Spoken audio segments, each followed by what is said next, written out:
वे लोग इस वक्तव्य को ना सुने जिनका हृदय कमजोर है। जो हार्ट के मरीज हैं वे उठकर जा सकते हैं। हम अपनी बात रखते हैं। गरीबी अपने आप में एक अभिशाप है। आप लोग बहुत पुण्यवान हैं, बहुत पूर्व का आपने ऐसा पुरुषार्थ, ऐसा सदपुरुषार्थ किया होगा कि जिस पुरुषार्थ के बल पर आप आज एक ऐसे कुल में, ऐसी जाति में, ऐसे संप्रदाय में आपने जन्म लिया जहां गरीबी का दूर दूर तक कोई नाता नहीं है। अगर होंगे भी तो ना के बराबर 1% से भी बहुत कम लोग जैन जिनके पास वो स्थिति है कि यदि आज उनने कमाई नहीं की, आज उनने कोई काम मजदूरी नहीं की, तो हो सकता है कि कल दूसरे दिन उनके घर में चूल्हा ना जले। बहुत कम लोग होंगे, लेकिन विश्व में ऐसे लोगों की संख्या हजारों लाखों में है। अगर उनको एक दिन मजदूरी नहीं मिलती तो दूसरे दिन उन्हें उनके घर में चूल्हे नहीं जलते। एक बालक घर के 200-400-600 मीटर दूर एक आम का पेड़ था। उस आम के पेड़ की ओर पहुंचा और उस पर 5-6 वर्ष का होगा गरीब बालक था। उसके तन पर केवल मात्र उसकी एक जो अधोअंग को ढकने का एक वस्त्र होता है, जिसको आप लोग चड्डी बोलते हैं, क्या बोलते हैं, वो पहने था। बेचारा गांव का बालक होगा। और वो उस पेड़ पर जाकर बैठ गया। रोज का उसका काम था, उस आम के पेड़ पर जाकर वो बैठता था और उस आम से, पेड़ से वो रोज पके आम खाता था। 1 दिन, 2 दिन, 4 दिन, 8 दिन, 5 दिन, 15 दिन बीत गए। वह पेड़, वृक्ष जो आम का था, उसकी उस बालक से थोड़ा सा लगाव उसको हो गया। लगाव स्वाभाविक है, बालकों से लगाव हो ही जाता है, होना भी चाहिए। और वो बालक प्रतिदिन जाता, प्रतिदिन एक आम खाता और खा करके वापस आ जाता। अचानक से उस बालक ने उस वृक्ष पर जाना बंद कर दिया। 1 दिन हो गए, 2 दिन हो गए, 1 महीना हो गया, 2 महीना हो गया, 1 साल हो गया, 2 साल हो गया, 4-6 साल हो गए। वो बालक कम से कम 10-12 बरस बाद पुनः उस पेड़ के पास पहुंचा। उस वृक्ष ने पूछा, बेटा तुम इतने लंबे समय बाद आए, ऐसा क्यों? उसने कोई जवाब नहीं दिया। सीधा बोलता है, मुझे पैसों की जरूरत है, अब मैं बड़ा हो गया हूं। वो वृक्ष बोलता है, तुम एक काम करो, मेरे सारे फलों को तोड़ लो। ये वो आम जो था, वो वृक्ष था, वो हापुस आम का था। बहुत महंगे बिकते, कीमती, बहुत स्वादिष्ट होते हैं, सुगंधित भी होते हैं।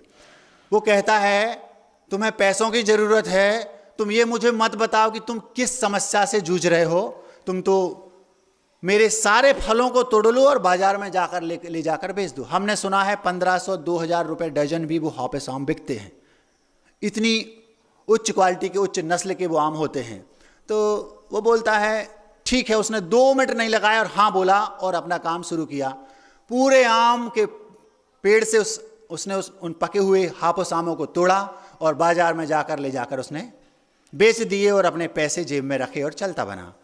फिर कई वर्षों तक वो बालक जो बड़ा हो गया था, 18-20 वर्ष का हो गया था, वो बालक दूसरी बार उस वृक्ष के पास कई वर्षों तक नहीं गया। जब उसका विवाह होने को हुआ, 25-26 वर्ष का हो गया। अब गरीब लोग तो ऐसे होते हैं कि उनके पास कोई टाइल्स और ये सीमेंटेड कोई कंक्रीट मकान तो होते नहीं। उनके पास तो छोटी सी कोई झोपड़ी है, मिट्टी की ईंटों से, पत्थर से दीवार बनाई और उस पर लकड़ी के डंडे डाले और उस पर खप्पर चद्दर वगैरह छा लिया, अपना काम चला लिया। गरीब था बिल्कुल। जब वह 5-7 साल बाद पुनः आम के पास, पेड़ के पास पहुंचा, तो आम का पेड़ बोलता है, तुम इतने वर्षों तक उस दिन से आम तोड़ के गए, आज तक नहीं आए, आज तुम फिर आ गए, क्या बात है? तो उसने कुछ नहीं कहा। समस्या बताओ। वो बोलता है, मैं विवाहित हो चुका हूं, सगाई हो गई, विवाहित होने वाला हूं, मुझे घर की जरूरत है। वो बोलता है, तुम एक काम करो, मेरे पेड़ की जो लंबी लंबी टहनियां हैं, डालियां हैं मोटी मोटी, इन सबको काट लो और इनसे तुम अपना मकान बना लो। क्योंकि गरीब लोगों का मकान ऐसे बनता है, डंडियां लकड़ियां डाली, उस पर खप्पर छा दिए। भूमिका बना रहा हूं, सुनते जाओ। उस व्यक्ति ने देर नहीं लगाई और तुरंत उस कुल्हाड़ी के माध्यम से उन लंबी लंबी, मोटी मोटी और एक सी लकड़ियों को उसने उस पेड़ को काटा और केवल पेड़, इतना मोटा 50 वर्ष पुराना पेड़, ठूंठ 10-15 फुट का छोड़ दिया, बाकी सारे पेड़ की सारी डालियां उसने काट ली। और काटने के बाद उसने अपना मकान बना लिया। फिर वह 2, 5, 10, 20, 25 साल तक, 10 साल तक उसके पास वापस नहीं गया। वो पेड़ सोचता है बालक आज तक वो वापस नहीं आया पेड़ काटने के बाद। कुछ वर्षों बाद, 5, 7, 8 वर्ष बाद वह व्यक्ति जो बालक, वो व्यक्ति बूढ़ा बन गया था, युवक हो गया था, 35-30 वर्ष की उम्र होगी। फिर उस आम के पास गया, ठूंठ खड़ा था। आम ने पूछा तुम इतने वर्षों बाद पुनः आए हो, इतने वर्ष तक कहाँ थे? उसने कोई जवाब नहीं दिया, सीधा बोलता है मेरी आजीविका का कोई साधन नहीं है, विवाह हो गया है, खाने के लाले पड़े हैं, क्या चाहते हो? मैं चाहता हूं कि जो बाजू में तालाब है मैं उसमें नाव चला करके, बच्चों को नाव में चला करके घुमाऊंगा यहाँ वहाँ, उससे मेरी आजीविका चलेगी। वो पेड़ बोलता है तुम एक काम करो, मेरा जो ये कलेवर खड़ा है ठूंठ, इसको तुम जमीन से काट लो और इसकी तुम लकड़ी की नाव बना लो, और नाव तुम बना करके, तुम्हारे पास नाव के लिए सामग्री नहीं है ना, इस लकड़ी को तुम नाव बना करके उस तालाब में चलाकर अपनी आजीविका चलाओ। उस व्यक्ति ने 1 मिनट नहीं लगाया और उस पेड़ के पूरा का पूरा उसको जमीन से काट दिया। अब उसमें केवल नीचे जड़ें और स्थान दिख रहा है कि ये पेड़ था, बहुत मोटा पेड़ था। उसने नाव बनाई और नाव से बच्चों को यहाँ वहाँ घुमाने लगा और उससे पैसा जो कमाता उससे अपनी आजीविका चलाने लगा। कुछ दिनों बाद, कुछ वर्षों तक वो ये करता रहा। जब वह 70-75 वर्ष का वृद्ध हो गया, अब उसकी शक्ति नाव चलाने की भी नहीं रही। उसके बेटे आदि जो हुए वो आगे की बात है। फिर वह उस वृक्ष के पास पहुंचा और उस वृक्ष से जब जो ठूंठ के नीचे का कटा हुआ भाग, जो स्थान बस बचा था, जड़ें थी, वहां गया। वो पेड़ फिर पूछता है तुम इतने वर्षों तक नहीं आए, क्या बात है? वो बोलता है मैं वृद्ध हो गया हूं, मुझे शांति की, शीतलता की, क्षमता की जरूरत है, मुझे कोई अपना चाहिए, या मुझे कोई अपना नहीं समझता। वो पेड़ कहता है मेरी जड़ों में ठंडक है, मुझ में अभी बहुत शांति है, तुम मेरे मिट्टी को हटाकर इनमें सो जाओ, तुम्हें शीतलता भी मिलेगी, शांति भी मिलेगी, अपनापन भी मिलेगा, मैं तुम्हें पूरा अपनापन तुम्हारे ऊपर उड़ेल दूंगा। और वो वहाँ पर मिट्टी हटाकर लेट गया। मुझे बहुत अच्छा लगा। किसको? जो बच्चा वृद्ध हो गया था। पूरा जीवन उस वृक्ष ने उस व्यक्ति पर ऐसे लुटा दिया जैसे हमारे माँ बाप हमारे ऊपर लुटा देते हैं। कहीं वो वृक्ष हमारे माँ बाप तो नहीं? जब हमें जरूरत होती है तब हम अपने माँ बाप के पास जाते हैं। वो ये नहीं पूछते कि तुम किस कंडीशन में हो, समस्या क्या है, बस तुम ये बता दो। पिताजी मुझे 5 लाख चाहिए, लो। पिताजी कहां से ला रहा है? कभी नहीं पूछा। एक बार भी उस बालक ने यह नहीं पूछा कि मैंने तुम्हारा पूरा अस्तित्व नष्ट कर दिया, तुम्हारा डालियां काट दी, तुम्हारी जो ठूंठ बचा था वो भी काट दिया, अपनी जरूरतें पूरी करता रहा। एक बार भी मेरे मन में यह भाव नहीं आया तुम्हारा क्या हाल है। हमारे बच्चे कहीं ऐसे तो नहीं हो रहे? क्या ये हकीकत तो नहीं है? उन बच्चों से इस बात को सुनकर के सोचना चाहिए। वे बच्चे विदेश में चले गए, पिताजी बीमार हैं तो वहां से फोन लगाया, बेटा पिताजी बीमार हैं। वो बोलते थे पैसे की चिंता नहीं करो, लेकिन वो आत्मीयता देने वहां से नहीं आते, हमें छुट्टी नहीं मिल रही। पूरा जीवन उस वृक्ष ने उस बालक के केवल हित में अपना पूरा सर्वस्व निछावर कर दिया, लेकिन उस बालक ने एक बार भी ये नहीं पूछा कि तुम्हारा क्या हाल है। तुम हमारा जीवन बनाने के लिए अपना पूरा जीवन नष्ट कर रहे हो, फिर भी तुम्हें लास्ट में भी तुमने ये नहीं कहा कि तुम्हें क्या जरूरत है। केवल जड़ें बची तो ये कहा आ जाओ, इन जड़ों में तुम्हें शांति मिलेगी। अंतिम क्षण तक, जीवन की शुरुआत से अंतिम क्षण तक माता पिता केवल बच्चों को देते ही रहते हैं, देते ही रहते हैं। कभी एक बार भी ये नहीं कहते कि तुम मुझे क्या दे रहे हो। माता पिता होते ही ऐसे हैं, ये उनका स्वभाव है। बच्चे समझ नहीं पाते, वो बात अलग है। आज के बच्चों को इस बात को सोचना समझना अवश्य चाहिए।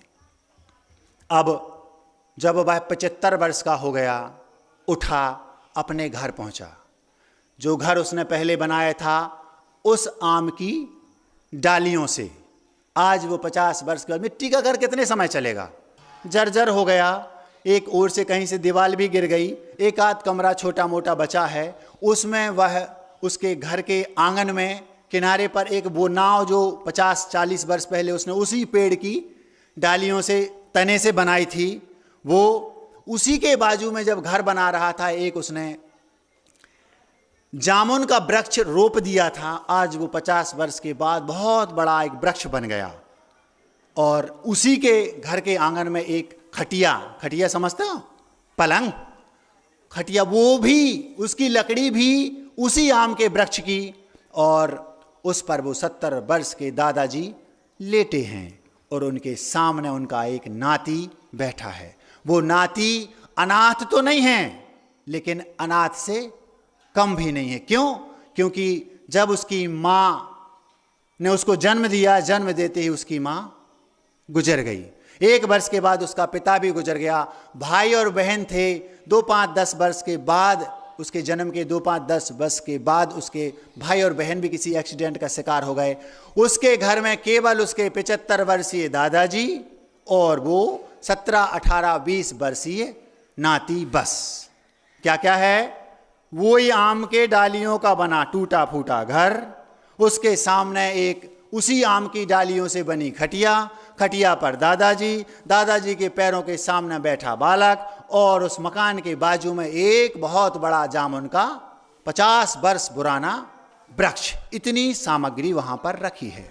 अब एक बड़ी अजीबोगरीब घटना घटी। यहां से बात ज्यादा गंभीर होती है। कमजोर दिल के लोग ना सुने, बार बार कह रहा हूं। एक पक्षी अपनी मां से कहता है, मां मुझे प्यास लगी है। मां कहती है, बेटा थोड़ा धैर्य रखो, 2-3 दिन में तुम्हारी प्यास बुझ जाएगी। मां, प्यास बहुत तेज लगी है, 2-3 महीने से गर्मी को सह रहा हूं, तीक्ष्ण गर्मी है, अब प्यास सही नहीं जाती। मां बोलती है, बेटा, उस पक्षी की मां, वो भी पक्षी होगी, बेटा थोड़ा धैर्य रखो, 1-2 दिन में बारिश होगी। हमारे कुल में स्वाति नक्षत्र की पानी की बूंद ही पी जाती है। बेटा बोलता है, मां नीचे पानी भरा है, तालाब है, नदी है, नाले हैं, जाकर पी लूं क्या?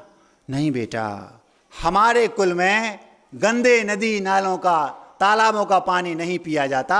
हमारे कुल में तो केवल मात्र स्वाति नक्षत्र की बारिश की बूंदें ही पी जाती हैं। ये हमारे कुल की परंपरा है, ये हमारे कुल का स्वाभिमान है।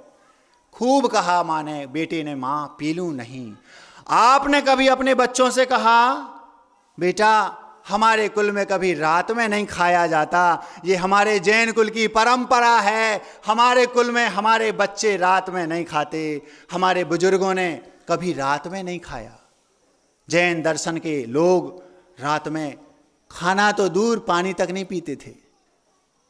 हमारे कुल की आन बान शान मर्यादा तुम्हें बचा कर रखना है। वो पक्षी कहती है, बेटा स्वाति नक्षत्र की बूंद के अलावा तुम ये नीचे का नालियों का पानी मत पीना, क्योंकि हमारे कुल में ऐसा नहीं होता। आज आपके बच्चे रात में 9 बजे, 10 बजे, 11 बजे बोलते, माँ भूख लगी है।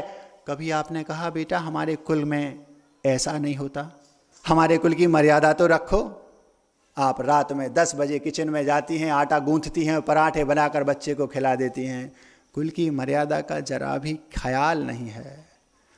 वो चातक पक्षी बोलता है, माँ प्यास बहुत लगी है, मैं रुक नहीं सकता।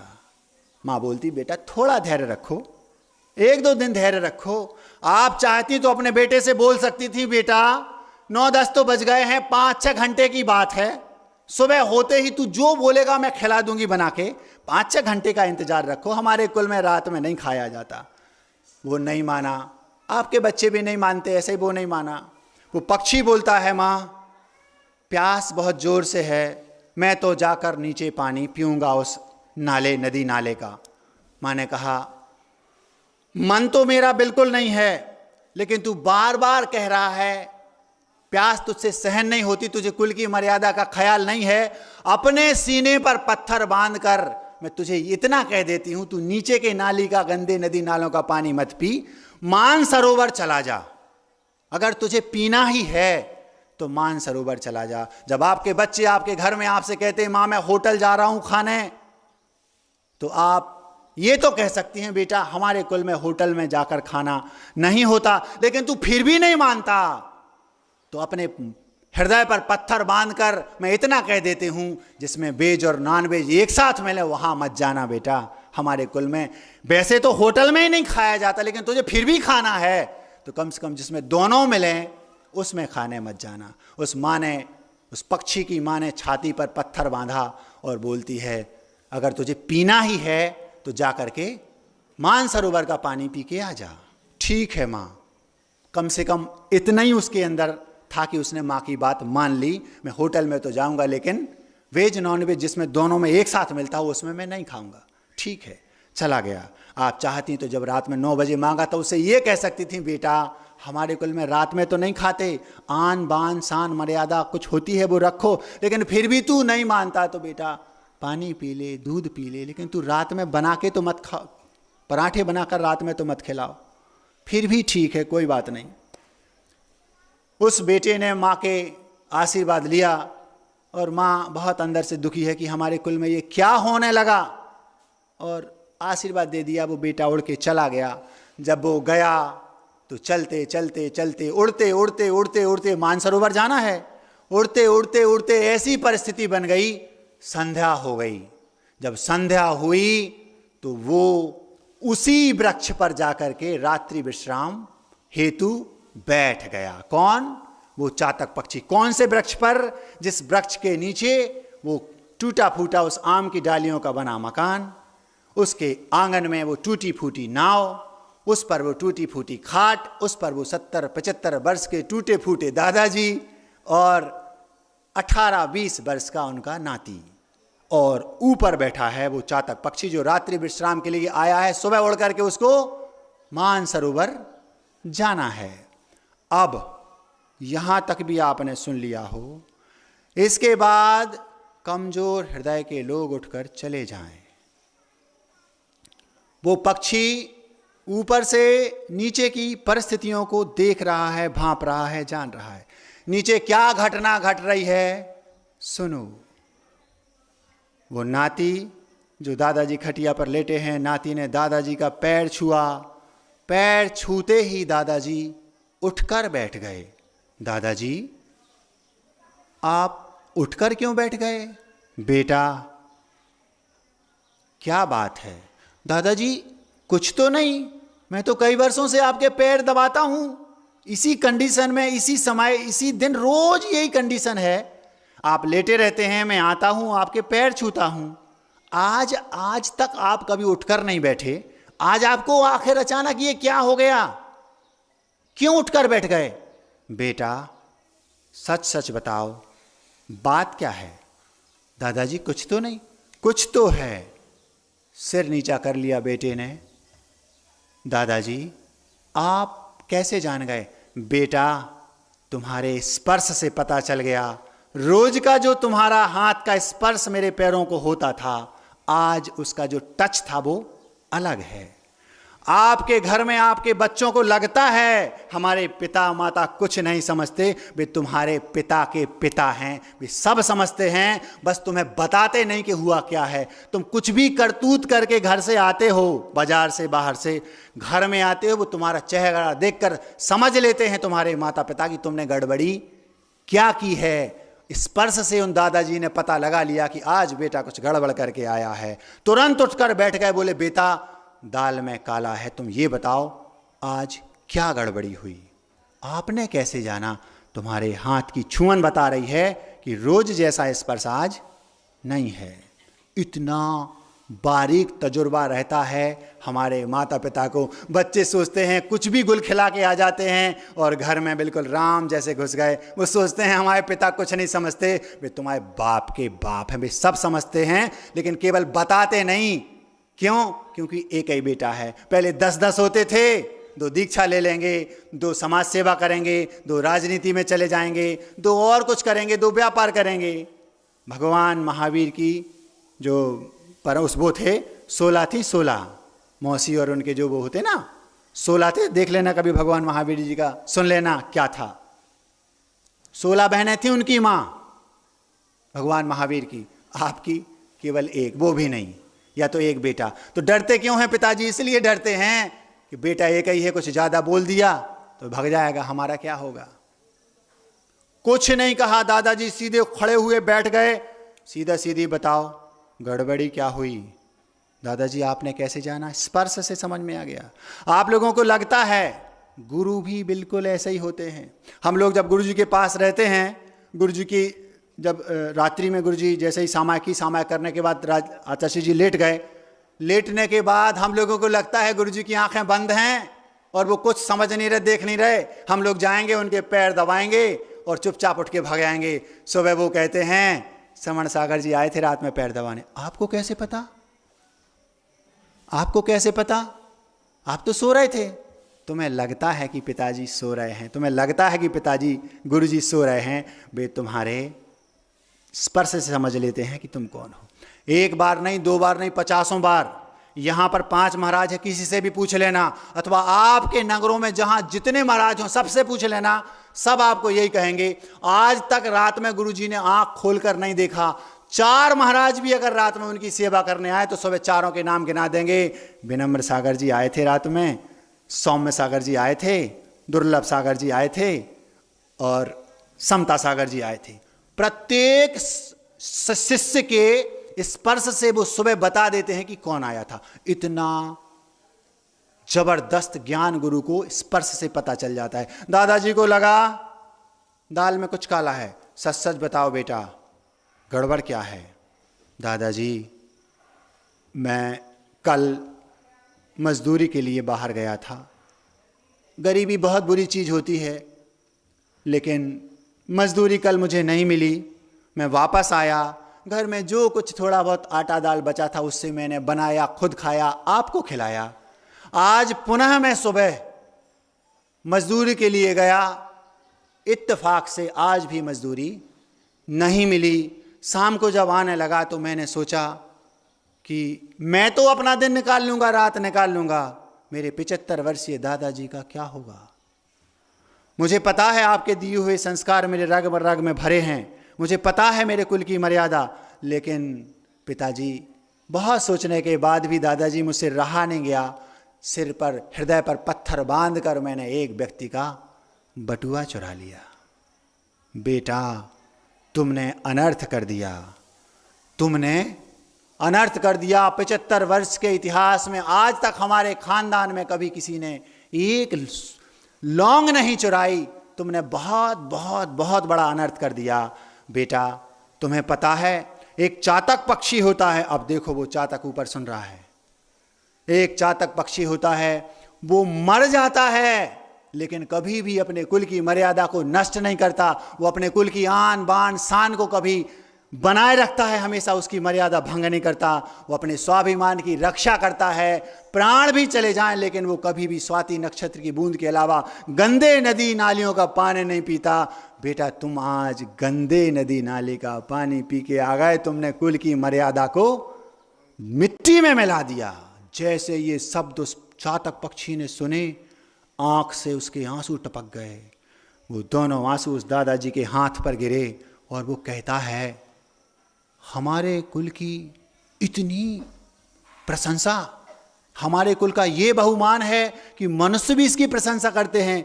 जैनियों आपको पता नहीं है, आप अपने कुल की मर्यादा को डुबोते हो। विदेशों में भी जैन फूड के नाम से आज भी कई रेस्टोरेंट्स होंगे, लोग आके बताते हैं। केवल भारत में नहीं, विदेशों में भी प्रत्येक व्यक्ति ये समझता है कि जैन है तो ये रात में नहीं खाएगा। और हमारे बच्चों को, हमें ये शर्म नहीं आती, बोलते हैं रात में खाते हो का? आप तो जैन साहब हो गए, आप रात में नहीं खाते होगे। बोलते नहीं नहीं हमें तो चलता है। आपने अपने कुल की मर्यादा को डुबो दिया, आन बान शान की बिल्कुल चिंता नहीं की। आपको यदि खाना भी है, सबसे श्रेष्ठ तो है मत खाओ, खाना भी है तो होटलों में जाकर रात में मत खाना, दिन में खा लो भैया।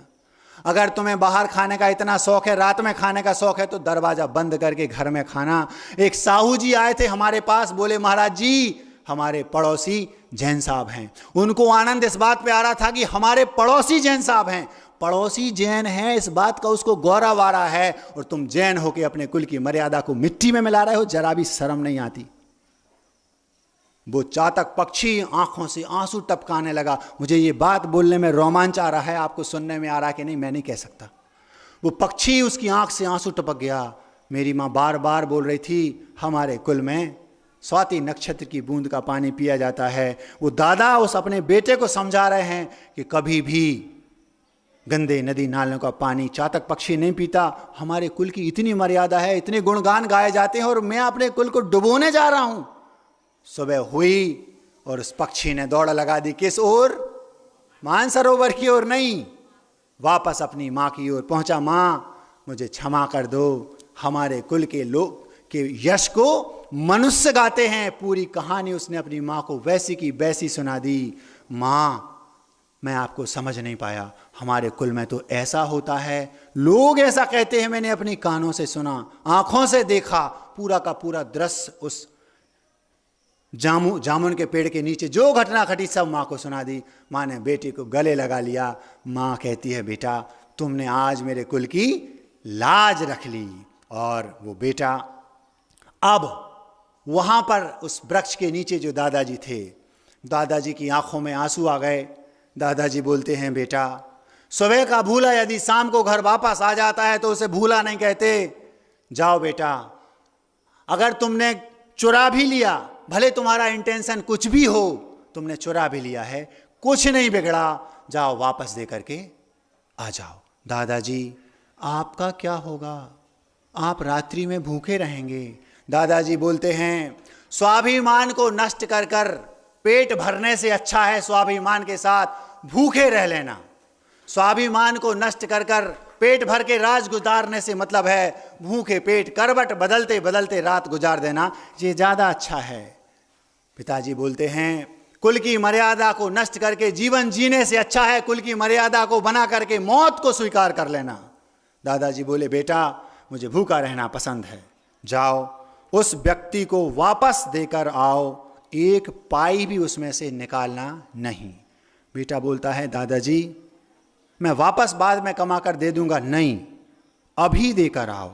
आपने कभी अपने बच्चों से कहा, अगर आपके बच्चे कुछ गड़बड़ी करते हैं, आपको पता चल जाए, आप कहते हैं कि बेटा जाओ, वो दादाजी बोलते हैं बेटा अगर तुम नहीं गए, जब तक तुम ये बटुआ ये पर्स उस व्यक्ति को वापस देकर नहीं आओगे, तब तक मेरे अन्न जल का त्याग।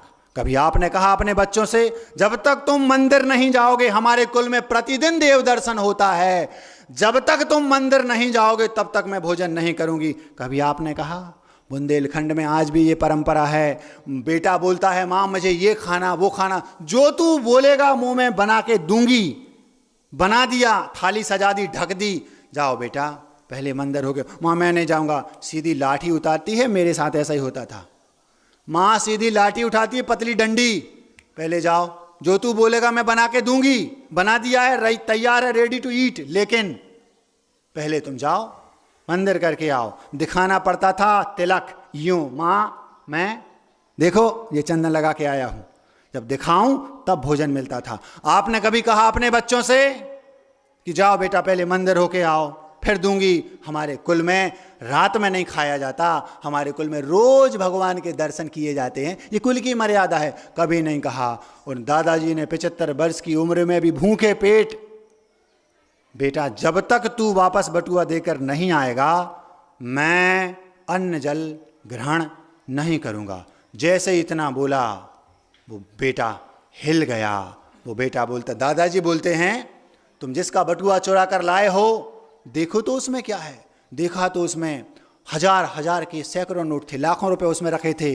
सोचा, बोलते हैं दादाजी हो सकता है ये बटुआ जीवन भर की किसी की कमाई हो सकता है वो अपनी बेटी के विवाह के लिए उसने कमा के रखे हों, हो सकता है कि उसने अपनी पत्नी के, माँ के, बाप के, पिताजी के इलाज के लिए ये पैसे इकट्ठे किए हों, हो सकता है कि उसने किसी गरीबों को व्यवस्थित करने के लिए, किसी असहाय की सहायता करने के लिए, पता नहीं किस उद्देश्य से उसने पूरे जीवन की गाड़ी कमाई इकट्ठी की, तुम लेकर चले आए। अन्न को 11वां और धन को 12वां प्राण कहा है। आपने किसी के पैसे चुरा लिए तो शास्त्रों में लिखा है कि आपने उसका प्राण चुरा लिए, वापस देकर आओ, जाओ अब भी। बेटा पिताजी के पैर छुए, बोला पिताजी आप चिंता नहीं करो, आप कहते हैं मैं वापस देकर आता हूँ। वो सीधा गया और उस व्यक्ति को बाजार में ढूंढने लगा। 2-3 घंटे पहले चुराए थे। बहुत देर तक ढूंढते ढूंढते ढूंढते ढूंढते आखिर वो व्यक्ति उसे मिल गया। जैसे ही वो व्यक्ति उसे मिला, उसने उसके पैर छुए, रोने लगा, गिड़गिड़ाने लगा, हाथ जोड़े। उसको देखा तो वो सामान्य व्यक्ति नहीं था, बहुत संपन्न और अमीर रिच व्यक्ति था। तो उससे बोलता है भैया मुझे क्षमा कर दो। पूछा क्यों? इसलिए हमने आपका बटुआ चुरा लिया। उसको पता ही नहीं था कि उसका बटुआ चुरा लिया। उसने देखा अरे हाँ मेरा बटुआ। कब चुराया? 2-3 घंटे पहले आप बाजार में थे, तब मैंने अपने हाथ की सफाई से उसको चुरा लिया था। तो चुरा लिया था तो मुझे तो पता ही नहीं था। ठीक है, अगर तुमने चुरा ही लिया था, मैं ये जानना चाहता हूं, जब तुमने बेटा चुरा ही लिया था तो तुम वापस देने क्यों आए? उसने प्रश्न किया कि जब तू चुरा ही चुका था तो वापस देने क्यों आया? उसने अपनी पूरी कहानी बता दी कि मैं ऐसा हूँ, मेरे ऐसे दादाजी थे, मेरे दादाजी के पास मैं गया तो दादाजी ने ऐसी प्रतिज्ञा कर ली। उन्होंने कहा कि जब तक तू उस व्यक्ति को ढूंढ करके वापस बटुआ देकर नहीं आएगा, तब तक मैं अन्न जल ग्रहण नहीं करूँगा। तो तुम्हारी माली हालत ऐसी है। आप लोगों को ये लगता होगा कि दुनिया में जितने चोर उचक्के बेईमान बदमाश हैं, वे सब शौक के कारण अथवा जानबूझकर ऐसा कर रहे हैं, उनकी ये लत लग गई है। हर एक व्यक्ति चोर बेईमान उचक्का बदमाश नहीं होता। कभी कभी परिस्थितियां व्यक्ति को चोर उचक्का बेईमान बना देती हैं, मजबूरी भी कभी किसी को बना देती है। आप यदि संपन्न हैं, सज्जन हैं, अध्यक्ष हैं, समाज के मंत्री हैं, धनवान हैं, धनाढ्य हैं, तो कहीं ना कहीं आप भी अपने समाज के अथवा लोगों को, अपनी सोसाइटी के लोगों को चोर चक्का बनाने में कहीं ना कहीं आपका भी हाथ हो सकता है। यदि आप ऐसे लोगों को ढूंढ करके उनकी आवश्यकताओं की पूर्ति करते, उनकी मदद करते, तो हो सकता है कि वो बेटा कभी जीवन में किसी का बटुआ नहीं चुराता। ये आपका कर्तव्य था, लेकिन आपने ऐसा नहीं किया। वो बार बार सोचता है मेरे पास धन नहीं है, मेरे पास धन का अभाव है, मानता हूं, कोई बात नहीं। जाकर के उससे बोला भैया आपका ये बटुआ संभालो, खोल कर देख लो, मैंने एक पाई भी नहीं चुराई है। वो बोलता है बटुआ तो मैं बाद में लूँगा, पहले मुझे ये बताओ वे तुम्हारे दादाजी जिन्होंने तुम्हें ऐसे संस्कार दिए वो कहाँ हैं? बोले मेरे पिताजी, मेरे दादाजी ने मुझसे कहा हमारे कुल में कभी चोरी नहीं होती, हमारे कुल में कभी हिंसा, झूठ, चोरी, कुसील, परिग्रह कुछ नहीं होता। मुझे अपने जीवन में पहली बार मजबूरी के कारण ऐसा कुकृत्य करना पड़ा। उस पर भी मेरे दादाजी ने मुझसे ये कहा कि जाओ वापस दे के आओ, मैं ढूंढ कर आपको वापस देना चाहता हूँ। उसने बटुआ तो लिया जेब में और बोलता है क्या तुम मुझे अपने दादाजी से मिला सकते हो? क्यों नहीं? कहाँ रहते हैं? यहाँ से 500-700 मीटर दूर हैं, क्या मैं उनसे मिल सकता हूँ? चलो। चल दिया। दोनों साथ में चल रहे, चलते चलते चलते चलते दूर से जामुन का वृक्ष दिखा। जैसे ही उसको जामुन का वृक्ष दिखा, बोलता है वो जो जामुन का वृक्ष दिख रहा है उसके पास जो वो टूटा टूटा सा घर दिख रहा है, वो आंगन में जो टूटी नाव पड़ी है, वो उसके सामने जो टूटी खाट है, उस पर मेरे टूटे फूटे दादाजी लेटे हैं। चलो। जैसे ही नजदीक पहुंचा, दादाजी जा चुके थे। आपके बच्चे जब आपके घरों में कभी कोई गलती, कोई उल्टा सीधा काम करके आते हैं, आपको बुखार तक नहीं आता।